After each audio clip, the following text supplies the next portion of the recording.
Mi nombre es Pedro Cayuqueo Millaqueo, soy mapuche del sector de Entre Ríos, en la comuna de Nueva Imperial. De ahí es la comunidad materna de mi familia, la reducción Cacique Luis Millaqueo, que era mi bisabuelo. Por parte materna soy de ese sector y por parte paterna soy de la zona de Codigüe, que eso queda camino de Imperial hacia Caragua. Esos son mis dos orígenes, podríamos decir, el tubún, que es la raíz del territorio donde yo vengo. Los mapuches tenemos esa característica de que cuando saludamos y nos presentamos, inmediatamente dejamos claro de qué linaje familiar somos y de qué territorio somos. Y esa información es muy relevante porque uno así, con otro mapuche, establece una comunicación mucho más cercana. El saludo occidental del hola y chao como que no funciona mucho entre mapuches. Hay que entregar información, hay que decir quién es uno, de dónde viene, y eso es algo que me imagino también existe en sociedades campesinas, sociedades más vinculadas al campo. Me crié con mi madre en la comunidad materna. Mi padre falleció cuando yo era un bebé, en tiempo de dictadura. Lo alcancé a conocer muy poco, yo tenía 4 años cuando murió. Entonces nos criamos con mi familia materna en Entre Ríos. Soy el menor de 3 hermanos, 2 hermanas mujeres mayores, soy el más chico de la familia. Y a temprana edad tuve conciencia de mi identidad mapuche porque tuve el privilegio de nacer en un sector muy tradicional de comunidades, en el Valle del Cautín. Es una zona que imagino Pepe conoce, Boroba, Entre Ríos, Rayintuleuco se llama el lugar, donde hay un sector de muchas comunidades, reducciones, con mucha presencia también de activismo cultural, político. Los grandes congresos araucanos que se hacían en los 70 se hacían ahí, en Entre Ríos, y de una familia también materna de dirigentes. Mi abuelo lonco de la comunidad, tíos que fueron dirigentes también. Entonces, la mapuchidad, digamos, mía es bastante natural, por decirlo así. Uno creció en un ambiente de cultura y de política bastante fuerte. Donde están comunidades colindantes con los fondos forestales. Una pobreza increíble. Uno siempre como mapuche trata de ser más romántico y dice que la pobreza huinca es un concepto huinca y que si nosotros podemos vivir del aire o vivir de la vertiente o de cazar conejos, no sé, ya está bien para los poetas eso, pero en la realidad no es así. La realidad es que hay pobreza en muchas comunidades, pobreza extrema, tanto así que en muchas zonas de sacrificio forestal no hay agua, como está pasando, escuchaba en la mañana aquí también en Chiloé.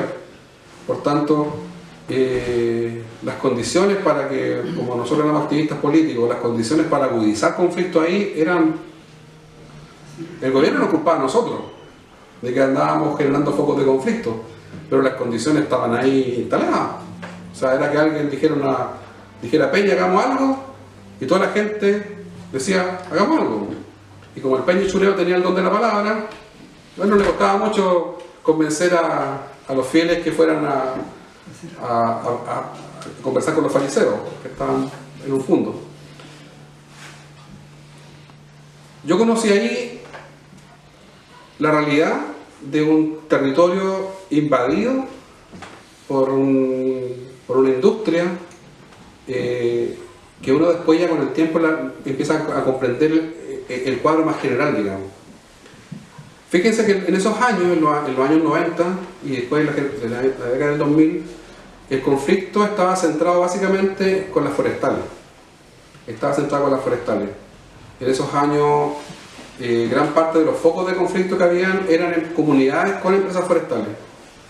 Esto cambió con el tiempo y se trasladó, digamos, a la zona de Cautín al conflicto de comunidades con dueños de fondo, con agricultores.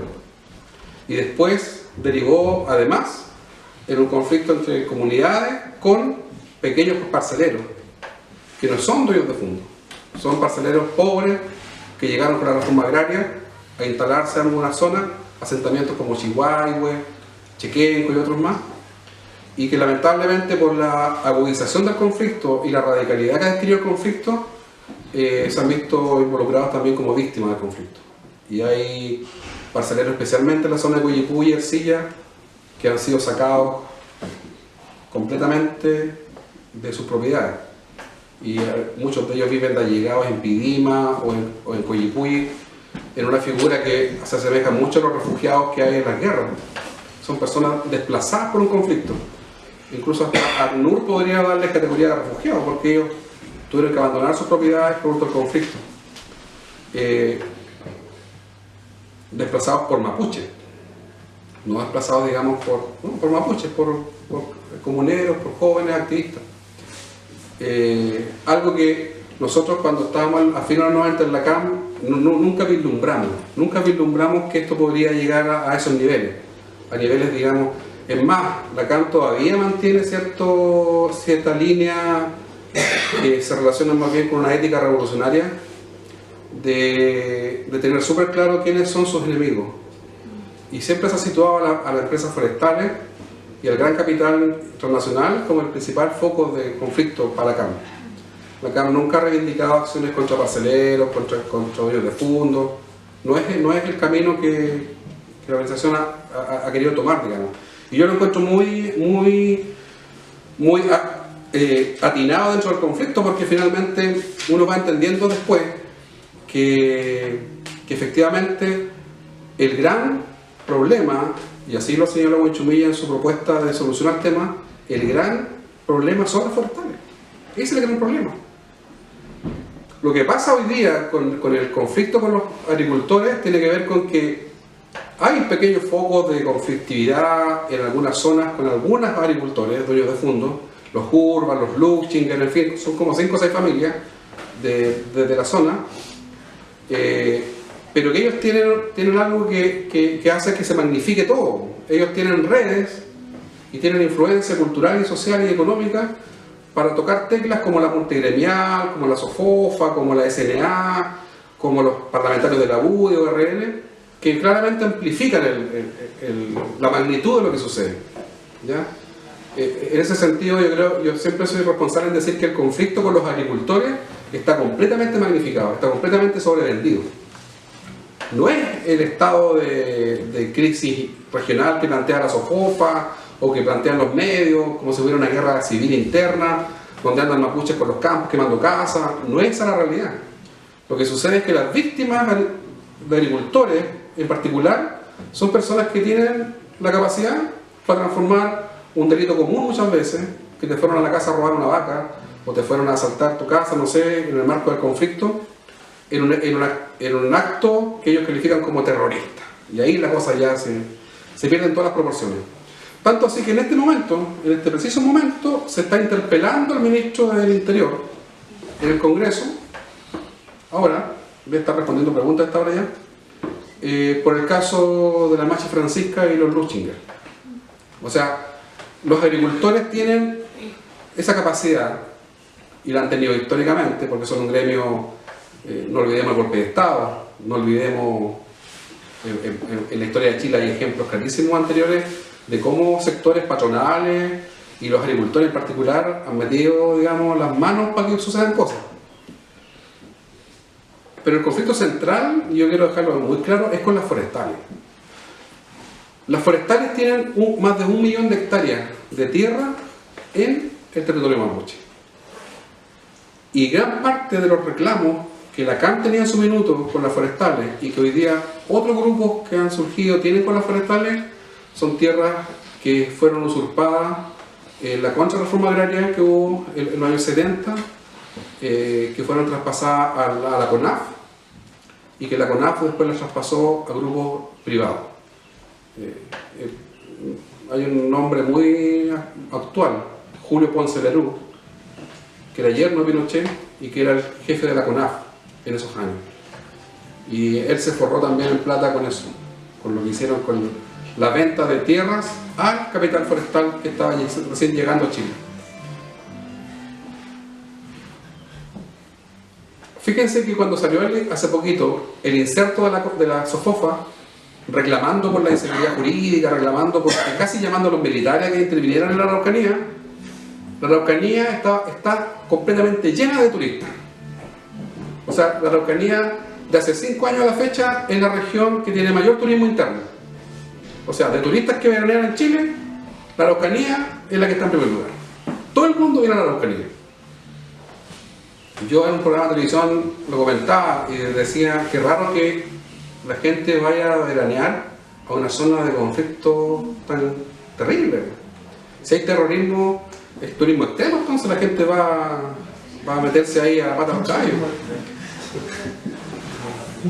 Y eso pasa porque como yo les dije hace un rato, hay una especie como de magnificación de lo que sucede.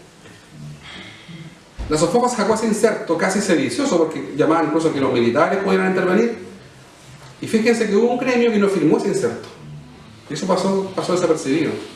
Y ese gremio fue la Corma, la Corporación de la Madera. La Corma no firmó ese inserto. ¿Y por qué la Corma no firma ese inserto? Porque la Corma tiene súper claro que el salir públicamente hablando del tema del conflicto le afecta al negocio de la Corma, que es el tema de la madera. En las certificaciones, todo lo que exige hoy día la comunidad internacional a la hora de hacer negocios con los países, la conflictividad con los mapuches es un tema para la Corma. Y la Corma además, ellos incluso hoy día tienen ya una especie como de porcentaje que asumen como pérdida en el conflicto. Porque es tal el patrimonio, es tan gigante la cantidad de millones, de miles de millones de dólares que involucra la industria forestal, que tengan conflicto con 4, 5, 6 comunidades donde le saquen madera o le quemen bosque, es prácticamente da lo mismo. Mientras gocen ellos de la protección del gobierno, la protección policial, que hay fondos que están pero repletos de carabineros, acampando en los fondos, acompañando a las máquinas. Ustedes vieron Avatar, ¿cierto? Bueno, en Avatar las máquinas van avanzando con tipos armados al lado. Ya, lo mismo pasa en Yeuyeu, pasa en muchas zonas. Y armados de verdad. O sea, yo para la tercera fuimos a Tirúa a hacer un reportaje a principios de este año y constatamos un campamento de más de 100 efectivos del GOPE acampando en el fondo choque, ¿qué se llama el fondo? Con fusiles de asalto M4, que son los que usan los gringos en Siria, en Afganistán. O sea, armados para la guerra. Funcionarios públicos protegiendo a empresas privadas. Es como si hubieran GOPE afuera de cada banco que están en la plaza de los pueblos. La gente preguntaría, ¿qué hace un carabinero cuidando un banco? Bueno, la gente no se pregunta mucho qué hace carabinero cuidando un fondo. Pero sucede. Entonces las forestales, como política, ellos tratan constantemente de bajarle el perfil al conflicto y porque además están completamente blindados por los gobiernos. Los gobiernos no han hecho muchos esfuerzos para que la entrega de tierras de forestales o la compra o la expropiación sea un camino para resolver la conflictividad que hay en el sur. Eso es algo que lamentablemente no ha sucedido con ningún gobierno. Ningún gobierno ha querido intervenir a las forestales para que sean parte de la solución. Esto ha llegado a tal nivel que hoy día incluso las forestales, algunas gerencias importantes, están pensando la forma de restituir. Yo he conversado con gerentes del Grupo Mate y ellos incluso han ido planteando esta idea de, bueno, nosotros podríamos hacer un gesto, y podríamos restituir, no sé, 15.000 hectáreas, 20.000 hectáreas, pero ellos se encuentran la idea con la paradoja de que desde el gobierno no hay voluntad para hacer esos acercamientos. Por tanto, el conflicto ha ido creciendo y madurando en intensidad y también se ha ido desbocando en el ámbito del activismo, porque, no sé, ustedes deben haberlo visto por la televisión o por los medios, el fenómeno que ocurrió el año pasado, que ya hoy día es común, la quema de iglesias, por ejemplo. La quema de iglesias es completamente nueva en materia de activismo indígena. Eso es algo que no hay, digamos, precedente de que hubiera ocurrido antes. Y comenzó a ocurrir el año pasado y han sido reivindicadas, digamos, por agrupaciones mapuches que impulsan eso. ya en una postura de nosotros contra ellos, nosotros contra los wincas, nosotros contra la religión, nosotros contra el blanco. Y cuando los conflictos llegan a ese punto, yo me preocupo mucho. Porque finalmente cuando uno vuelve atrás la mirada, recuerda la comunidad, recuerda la vivencia campesina, recuerda la vivencia que tenían mis abuelos, mis tíos, en fin, uno recuerda que el discurso mapuche y la cultura mapuche no es eso. Es una cultura muy abierta al diálogo, al cruce cultural, muy abierta al compartir, muy abierta a la convivencia interétnica, muy abierta al construir juntos una vivencia respetuosa en un mismo lugar. Por tanto, lo que a mí me preocupa en tanto individuo mapuche es que el conflicto lamentablemente ha ido fortaleciendo un discurso étnico racista también, desde el punto de vista mapuche. ¿Ya? Eso es algo que uno tiene que decirlo, uno no puede hacerse loco y decir que aquí el blanco, el winca, es el malo, digamos. Hay matices, hay también discursos nuestros que hay que ponerle ojo. Yo soy optimista respecto de la sociedad chilena. Yo me he dado cuenta con el paso del tiempo, y también lo he podido hacer en mis columnas, en mis textos, en mis libros, de que cuando a la gente se le cuenta lo que pasó realmente con nosotros, la gente empatiza con la causa. Porque aquí hay un problema que es de origen. A nadie se le enseña en los colegios, todavía en el 2017, a nadie se le enseña en los colegios lo que realmente pasó con los pueblos originarios de Chile. En el caso mapuche figura unos párrafos muy cortitos donde se habla de la pacificación de la Araucanía. Y se menciona que hubo una pacificación porque estos tipos eran tan salvajes, se lo pasaban entre ellos en discusiones y peleas, que había que pacificarlos.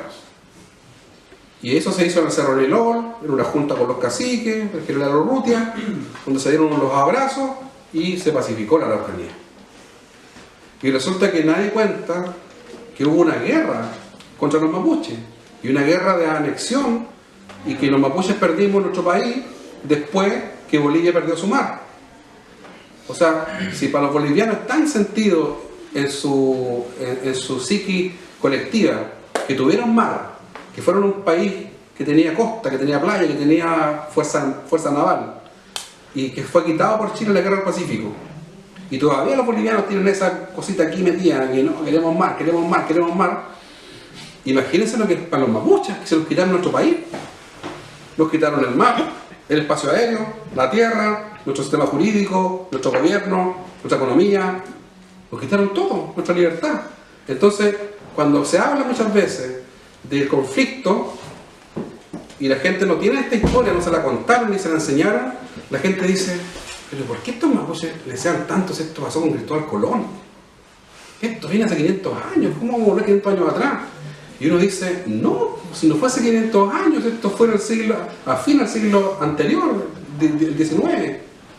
Mi bisabuelo, Luis Millaqueo, tiene un título de merced que le entregaron el Estado y que tiene una firma de un militar.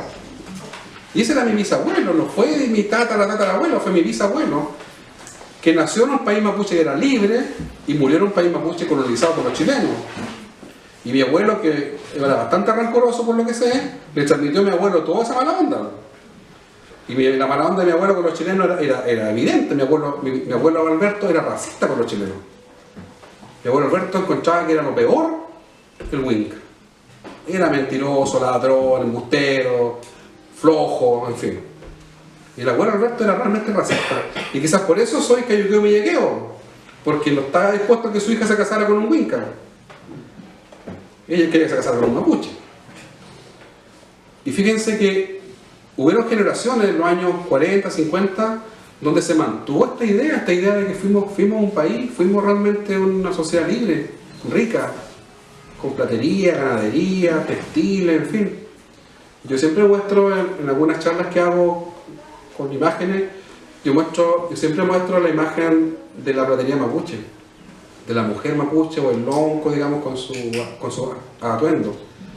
y muestro imágenes muy también que se han ido descubriendo hace poco tiempo en la zona de Neuquén, Argentina, donde estaba la zona de la riqueza mapuche, estaban las pampas que eran, no eran argentinos en esos años, eran pampas, donde estaba la ganadería mapuche, habían plateros mapuche y huincas que trabajaban en la plata para adornar los caballos. O sea, un grado de ostentación y de riqueza pero absoluta. O sea, yo pongo esas fotos de las mujeres con su relilón, con chapelacucha, con toda su ornamentación, y tú estás viendo riqueza ahí. Tú estás viendo un pueblo rico y estás viendo un pueblo sofisticado que era capaz de desarrollar un arte tan delicado como la orfebrería. Villalobos nos retrata a nosotros, el historiador, como salvajes bueno para nada, que andamos a poto pelado sacando maquis desde los árboles. Bueno, un pueblo que anda a poto pelado cazando conejos no desarrolla la ratería a ese nivel, que realmente es maravillosa, y hay libros que están empastados con la ratería mapuche, que realmente son bellísimos, y se han hecho exposiciones en Europa, en museos importantes de platería mapuche, porque el grado de sofisticación fue tal que cada familia tenía un tipo de platería. Cada familia contrataba un rutrafe para que le hiciera la platería familiar. Me refiero a las grandes familias, no todos digamos, pero las grandes familias mapuche tenían un rutrafe particular, que generalmente incluso no era mapuche, era un huinca. El rutrafe generalmente era un español o un huinca que trabajaba la plata, que era contratado por los mapuches. Ya, es un huinquita de Concepción. Ya, tú ven para acá y trabajas a mí con diseños propios para mí, personalizados. Entonces estamos hablando de una sociedad fascinante que por la misma razón se le invadió su territorio. Si nadie invade un país pobre, esa era la lógica. O sea, los norteamericanos cuando van a Medio Oriente van porque hay petróleo, porque hay, digamos, rutas comerciales ricas. Y acá pasó lo mismo. Acá hubo una invasión militar, una guerra que duró un par de décadas, que está documentada. Hoy día ya hay literatura al respecto. Hay un libro maravilloso que salió, que está hace ya 2 años en el tope del ranking, un veterano de 3 guerras, que es un libro de un militar chileno que peleó en la Guerra del Pacífico, la Guerra Civil del 91 y en la ocupación de la Araucanía. Y ese militar cuenta en su memoria lo que vivió en esas 3 guerras. Y él, cuando tú lees el pasaje de la Guerra de la Araucanía, tú te das cuenta que fue una guerra, hubieron batallas, regimientos, muertos, en fin. Hay mucha crónica militar hoy día que cuenta esa historia, pero que no está en ningún texto escolar. No está en ningún texto escolar. Entonces, yo he llegado al convencimiento de que cuando tú cuentas esto, cuando tú cuentas esta historia que nadie sabe, la gente comienza a entender el porqué. Lo mismo, me imagino, sucede acá en Chiloé. Estuve leyendo en la mañana un poco, acá en la biblioteca abajo, un libro de Curaco de Vélez, que cuenta la historia de Curaco de Vélez. Y uno se maravilla al conocer, no sé, que esto fue territorio español hasta 1826. Fue territorio español de la corona. Que después que anteriormente en los tiempos coloniales hubieron sublevaciones también indígenas. Que después de eso también hubieron procesos también de rebelión en la isla, con lo que fue también lo que hablaban en la mañana del pirata Huilliche, el juicio a los brujos, en fin. Yo digo, ¿cómo alguien pretende entender el sentimiento insular de los huilliches, de los chilotes, y lo ponerse al puente u otras medidas, sin conocer esa historia, que explica el sentir también de la gente de un territorio? Bueno, en el caso de los mapuches es lo mismo.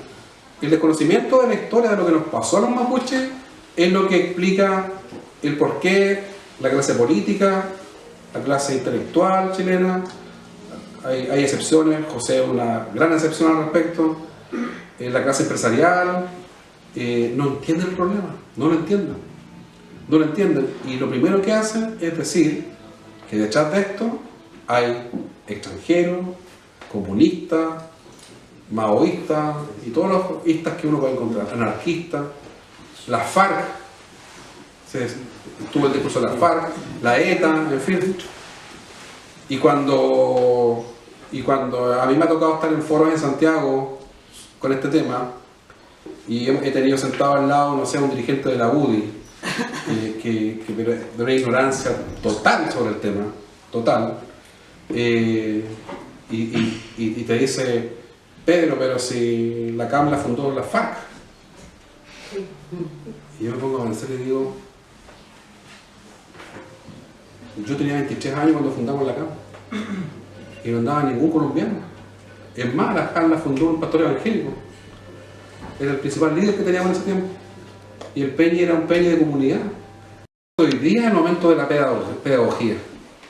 Yo estoy al menos en eso. Yo creo que hoy día es el momento, no digo para todos, pero al menos que yo asumo, es el momento de la pedagogía. De contarle a las nuevas generaciones, contarle esa historia denegada, contarle lo que pasó, para que ellos también comiencen a conocernos, porque tú no puedes apoyar una causa que no conoces. La puedes apoyar por moda, la puedes apoyar porque todos marchan, porque es cool, porque es como algo, como lo que está de moda, pero no vas a lograr captar en profundidad lo que implica esa causa para ti, porque además tú la apoyas desde fuera, desde un otro que va a apoyarte a ti. Y yo digo, no, la causa mapuche no es la causa mapuche. La causa mapuche es cómo construimos un Estado mucho más democrático y mucho más amigable con todos los que vivimos dentro. Yo en un tercer libro que publiqué le llamé Esa Ruca llamada Chile. ¿Y por qué le puse ese nombre? Ruca es la vivienda mapuche, la casa mapuche. Y yo decía, lo que me decía mi abuelo Alberto, Chile es una ruca grande, donde vivimos todos. Eso es Chile, nos explicaba cuando éramos niños. Chile es una ruca grande, y ahí vivimos todos adentro. Pero esta ruca grande es una ruca donde los mapuches no existimos. En la Carta Magna chilena no estamos los mapuches ni ningún pueblo originario. Chile es el único estado latinoamericano que no reconoce pueblos indígenas en su Carta Magna. El otro es Uruguay, pero Uruguay, digamos, ellos tienen más, es mucho más acertado eso, digamos, por lo que sé. Bueno, los charrúas no dicen eso, pero pareciera ser que sí.